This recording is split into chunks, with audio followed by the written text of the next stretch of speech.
আজকে আমি বানিয়ে দেখাবো সুপার টেস্টি ভেজ কাটলেট। এটা না আমি বেসন দেব, না রাইস পাউডার দেবো, কিছুই দেবো না, কিন্তু তাও হবে বাইরেটা একদম মচমচে আর ভিতরটা হবে একদম সফট।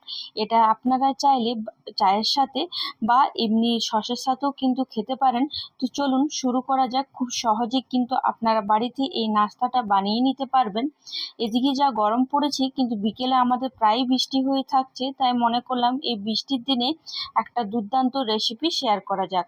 তো এখানে আমি একটা মিডিয়াম সাইজের পেঁয়াজ নিয়ে নিয়েছি, আর পেঁয়াজটাকে একদম ছোট ছোট করে কেটে নেব। যতটা সম্ভব ঠিক ততটাকে কিন্তু আমাদেরকে পেঁয়াজটা কেটে নিতে হবে। আর আমি এখানে একটা গোটা ক্যাপসিকাম নিইনি, তার হাফ ক্যাপসিকাম নিয়েছি।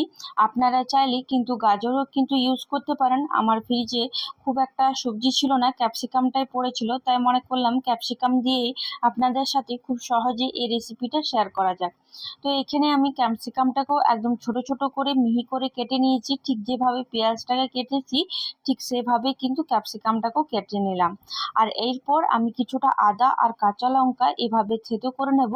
আপনারা চাইলে একটা গ্রেটারের সাহায্যেও কিন্তু গ্রেট করে নেবেন, কিন্তু একবার এই পদ্ধতিতে করে দেখবেন, দুর্দান্ত লাগবে, বিকেলে চায়ের সাথে একদম জমে যাবে।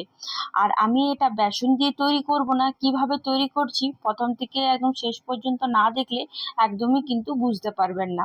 তো এখানে আমি 4টে আলুকে ভালো করে সেদ্ধ করে নিয়েছি। ঠান্ডা হয়ে যাওয়ার পর চোখা ছাড়িয়ে হাতের সাহায্যে ভালো করে ম্যাশ করে নিয়েছি। আপনারা চাইলে একটা গ্রেটারের সাহায্যেও কিন্তু আলুটাকে ম্যাশ করে নিতে পারবেন। তারপর যে আদা আর কাঁচা লঙ্কাটা আমি থেতো করে রেখেছিলাম, সে আদা আর কাঁচা লঙ্কাটা অ্যাড করে দিলাম, তার সাথে পেঁয়াজ কুচি। আর এখানে আমি মটরশুঁটি নিয়েছি, তো সেই মটরশুঁটিটা আমি সেদ্ধ করে নিয়েছি। আর তার সাথে লবণ, হলুদ, একটু সামান্য গরম মশলা। আর আপনাদের কাছে যদি জিরে মশলা যদি ভাজা থাকে, মানে ভাজা মশলা, তাহলে অবশ্যই সেই ভাজা মশলাটা অ্যাড করবেন। আর তারপর ভালো করে মিশিয়ে নেবেন।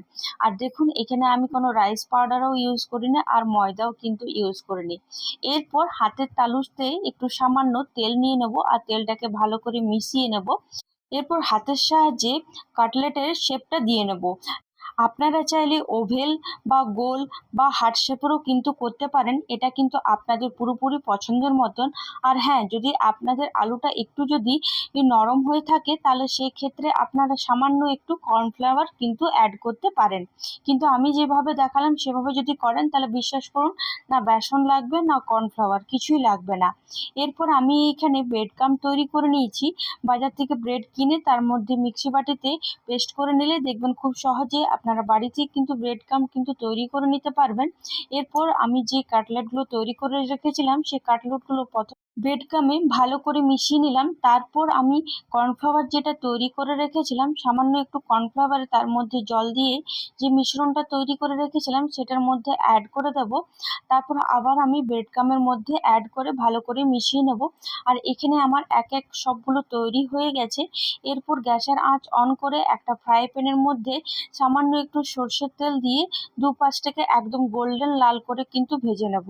আপনারা চেষ্টা করবেন এটা কিন্তু ফ্রাই প্যানের ভাজা, তাহলে দেখবেন একদমই মানে লেগে যাচ্ছে না, আর খুব সহজে কিন্তু উঠে যাবে, আর একদম ক্রিস্পি হবে। একবার অবশ্যই এটা না করলে একদমই কিন্তু বুঝতে পারবেন না। আশা করি আপনাদের এই ভিডিওটা ভালো লেগেছে।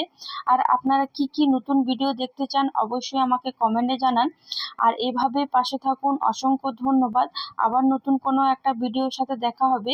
আর এটা কেমন লাগলো অবশ্যই কমেন্টে জানাবেন। আজকের মতন এখানেই বাই বাই।